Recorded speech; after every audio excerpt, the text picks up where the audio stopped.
May tao sa kabilang line. Hello? Hello, Papa Jack. Ang tamlay naman. Sige, sabayan kita. Hello. Pangalan? Mark. Mark, na ilan taon na? 22. 22, anong ginagawa sa buhay?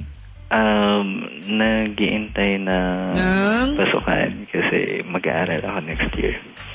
Ah, talaga? Yes.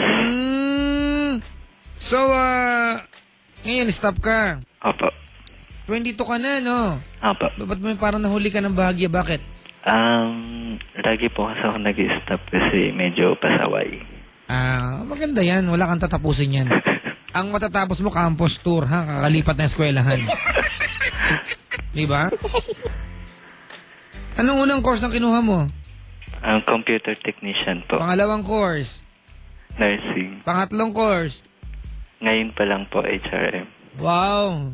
Magkakalapit, magkakaugnay sila. Diba? Pwede ka na maging Pangulo ng Pilipinas niya pag nagkataon. Diba? Alam mo lahat ng aspeto, diba? Pangkalusugan, diba? Pang-teknolohiya. Tapos ngayon pang serbisyo, diba? Kasi HRM, diba? Galing, ha? Ibang-iba ka na, pre. Bakit? Ganito, ano? Mark, bago ka tumuli sa problem mo, okay lang, may sabihin ako sa'yo. Okay. Huwag ka muna mag-aral hanggat di mo alam gusto mo. Ngayon po, alam ko na po yung... Yan rin ang sinabi mo nung gusto mo mag-nurse, eh. Tama, mali?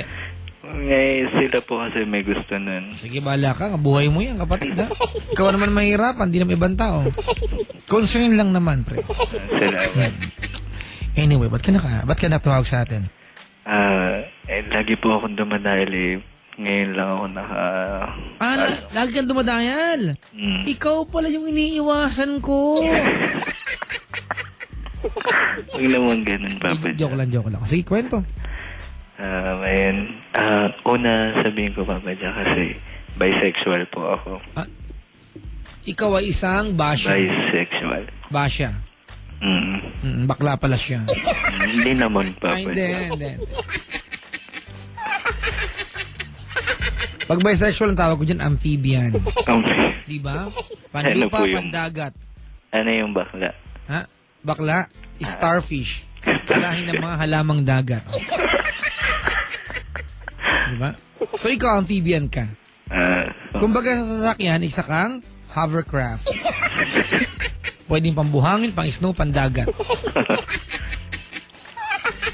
Tuloy, tapos? Tapos, ayun po. Meron akong boyfriend. Oh! Nakakailang girlfriends ka na? 5. 5. Boyfriends? Una pa lang yun. Una pa lang ngayon. Opo. So, bago-bago ka pa? Opo. Neophyte. Hindi ba? Sige, kwento. Ayun, may boyfriend nga ako, si boyfriend C. Tapos, 3 years na kami na live-in. Tapos, nung last August, meron siyang nakilala na girl.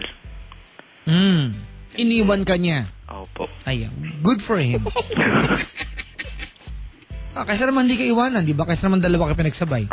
Yun nga po ang problema kasi yun ang gusto niyang mangyari. Imayaw ka? Opo. Ako na mismo yung nakipag-iwalay kasi syempre ayoko din naman ng dalawa kami na pagsasabayin niya. Good for you too. Okay. Ang ano niya kasi, isa bisexual din po siya. Tapos, alam ko naman po na ang gusto din niya lalaki din. So feeling mo pinaplastic niya yung girl? Opo. Yeah. Kasi yung girl po is doktora. Magpapaturok lang siya. Kumbaga inaano lang po niya. Inamin naman po niya sa akin na piniperahan niya. Yun. Itong amphibian na mukhang perang to. Tapos ayun, in-explain niya sa akin. Kasi nung nagwo-work pa kasi siya, nagli-live-in kami, siya yung bumubuhay sa akin. Ayan.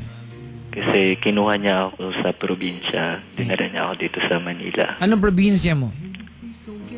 Gapan, Nueva Ecija. Ilocano ka? Hindi po. Hindi.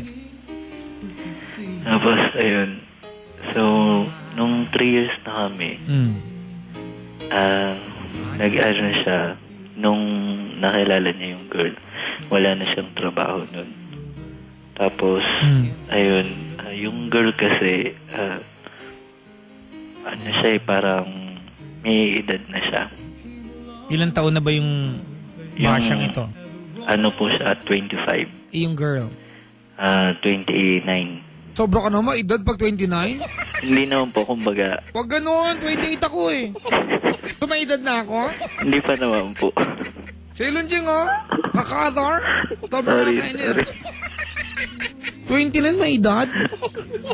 Kapalakit ka naman. Kumbaga, ano po, diba? Siya yung mas nakakatanda. Ganon. Tapos, ayun. Habang noong una po, tinatanggap ko kasi binibigyan siya ng pera. So dalawa kayo mukhang pera? Hindi po, hindi naman po sa... Hindi ka mag-gets eh. Dalawa kayo, wala kayong binubuhay na anak. Pwede kayong maghanap buhay parehas. Ako po, kare-resign ko lang din sa trabaho nun kasi... Mga manloloko kayo, di ba? Imagine, piperahan nyo yung doktor. Hindi, siya nga po yung may gusto. Nakikinabang ka rin naman eh. Yun na nga po eh, kasi sinasabihan ko din siya. Bottom line, wala na kayo ngayon? Hindi pa po masyado. Ano eksena ngayon? Yung eksena po ngayon is, sila nagsasama nung girl. Ay? Live-in sila? Opo. Umalis kami dun sa dating bahay na... Ikaw, alam ba nung girl ang tungkol sa'yo? Ang sinabi po niya is pinsan niya ako. Taray, pinsan. Pero hindi po ako nakapagpigil nun na kinausap ko yung girl. Inamin ko yung totoo sa amin. Ano sinabi mo? Na karelasyon ko siya ng 3 years na. Kaya sabi ko sa kanya nun, hindi ka man lang nakonsensya sa ginawa mo. Sabi mo sa girl? Opo. Kasi kahit pareho naman po kaming lalaki. Ano kasalanan ng girl sa'yo? Kasi po, nung una kasi, sinabi ko na sa kanya, nung una pa lang. Teka lang sinabihan mo yung girl na hindi mo na siya nakonsensya sa'yo. Anong kasalanan sa'yo ng girl? Ganito nga po, Papa. Kung tutusin, kayong dalawa may kasalanan sa kanila, ay sa girl.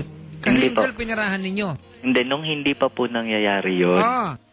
Yun po, nung parang time na nagliligawan pa lang sila. Yun. Doon na po ako umi-eksena nun. Hindi po niya alam na bisexual ako. Ang sinabi ko lang po is, may karelasyon na yan na 3 years na. Ganun. Tapos po, hindi pa rin siya naniwala. Naniwala pa rin siya doon sa boyfriend ko. Siyempre, gano'n naman talaga pag may karelasyon ka, di ba? Paniniwalaan mo. More than anybody else. Tapos, ayun, nung time na kinukumbinsa ko ng boyfriend ko na tanggapin ko na, tinaray ko po na tanggapin para lang sa hindi kami magkahiwalay kasi nga po mahal na mahal ko. First boyfriend. What is your question, Mark? Wait, may naging twist kasi nito. Kasi, di ba, lumipat ako ng bahay. Siya din, nasa ibang bahay na. Pinupuntahan pa rin niya ako dito sa bahay ko. Kumbaga hindi ako makatanggi kasi syempre namimiss ko din. Alam ba nung girl nakikita kayo nung guy? Opo, pero alam niya pinsan ako. Tapos, ayun nga po, na gusto niya na kami pa rin. Pero nung nakipaghiwalay na talaga ako, talagang sinabi ko na ayoko na, hindi ko na kaya kasi masakit na nga. Tapos, lumod pa ako sa harapan niya nun kasi ayaw ko na magkahiwalay kami. Sabi niya, pasensya na hindi ko kayang iwanan tong girl na to. Sabing ganun. Okay, sabi ko, mag-move on na lang ako. Alright. What is your question? Kasi pa may nanligaw sa akin ngayon. 1 week pa lang po kami. Sinagot ko. Tapos, ayun, alam na din po niya na may boyfriend na din ako. Ngayon po, sabi niya, gagawin niya lahat, ihiwalayan na niya yung